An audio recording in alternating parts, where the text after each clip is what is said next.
J'ai laissé ma crédibilité dans le vestiaire. En revenant de Russie, j'ai eu le désir d'en faire une conférence parce que je trouvais qu'en revenant d'un voyage comme ça, le message était tellement fort que c'est important d'en parler. Et non seulement c'est important d'en parler, mais c'est quelque chose qui, même si on en faisait l'expérience, même si on a fait l'expérience à l'étranger, qu'on pouvait créer ici, chez nous, en fait, n'importe où. Une des citations les plus connues de Patch, c'est que la santé, c'est tout ce qui touche une personne de façon positive. Et donc, que la santé, c'est autant de prendre de bons médicaments pour une bonne maladie, mais c'est d'échanger un sourire à la personne que vous croisez dans la rue, c'est d'aider quelqu'un qui en a besoin. C'est tous ces gestes-là et ces comportements-là qui nous permettent de vivre en santé et non pas juste de vivre sans maladie, mais de nourrir ce qui nous nourrit en tant qu'animal social, en tant que personne qui recherche une connexion avec ce qui est ce fameux Patch Adams?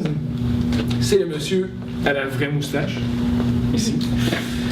C'est un médecin américain qui a maintenant 67 ans, qui, après avoir fait quelques tentatives de suicide et s'être auto-admis en psychiatrie, a fini par s'en auto-sortir pour réaliser que la vie, même si elle peut avoir l'air décourageante sous plusieurs facettes, le devient très encourageante quand on se crée notre plaisir et surtout qu'on répand cette contagion-là de bonheur. Donc lui voit le clown comme un outil. Et donc son but, ce n'était vraiment pas de nous faire des clowns professionnels, parce que je ne l'étais pas en rentrant et je ne le suis toujours pas en sortant. Mais c'est de nous donner une nouvelle façon d'aborder les gens, d'approcher les gens. On a fait une semaine à Moscou, une semaine à Saint-Pétersbourg. Et on a visité justement orphelinat pour enfants handicapés, centre pour sans-abri. On a fait de la rue, on a fait des centres pour personnes âgées, centres pour personnes âgées démunies. On a fait pas mal toute la gamme de la société.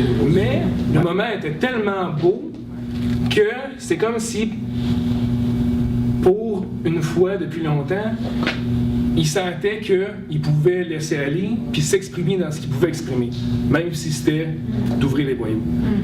Et ça, c'est un pouvoir exceptionnel parce que la seule intention qu'on met là-dedans, c'est l'intention d'accueil. Et quand tu le vis, ça reste dans la communauté. Dans la gang de clowns, il y avait un médecin clown qui avait un parcours similaire à Patch, qui lui-même donne des conférences, et qui dit, quand on se regarde trop longtemps dans le miroir, on finit par en faire de la buée, puis on se voit de façon distorsionnée, et on se voit plus clair. Et c'est là où la communauté est importante, c'est là où les gens autour de nous sont importants pour nous dire à quel point, des fois, on peut se regarder de façon distorsionnée, puis à quel point, des fois, on est reconnu dans notre miroir. J'ai fini mes 2 semaines, je suis resté une semaine pour voyager en Russie, pour aller voir le restant de la Russie. Et j'ai pris un train pour aller dans une campagne, et là, j'étais en civil et en voyageur Lonely Planet.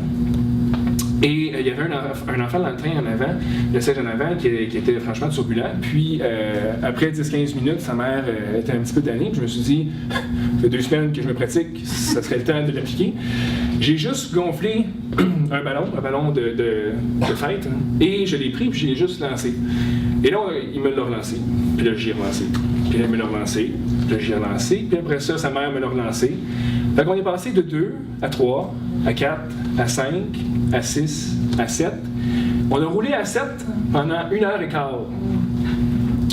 1h15 de ballon, là, vous l'essayerez, là. C'est long, quand même, pour une activité aussi simple. Et là, je regardais ma montre par bout, puis je suis là, ça fait 40 minutes. Tu sais, puis on continue à tapocher. Et pendant cette heure et quart-là, par grand bout, le petit enfant, il partait. Fait que ce qui a été l'excuse du début du jeu était plus du tout la raison. Le petit garçon, il mangeait sa soupe, puis on continuait à se tapocher, puis ça y allait. Et après 1h15, il y avait des gens d'un bout du train qui s'étaient déplacés pour venir dans notre section du train pour venir jouer. Et là, la ballonne a accroché un des racks puis elle a explosé. Tout le monde s'est viré vers moi en disant T'en as fait un autre? là, on n'arrête pas ça là. J'ai gonflé 2 autres ballons puis on a continué pendant 50 autres minutes.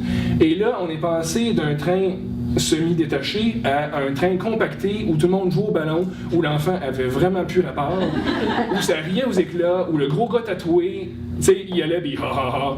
La petite madame qui avait un remplacement de hanche, elle se levait, elle s'accrochait à son banc puis elle tapait, même si ça passait pas de tomber à chaque fois.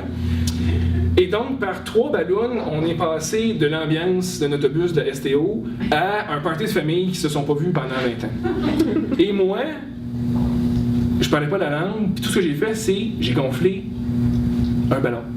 J'ai juste fait ça.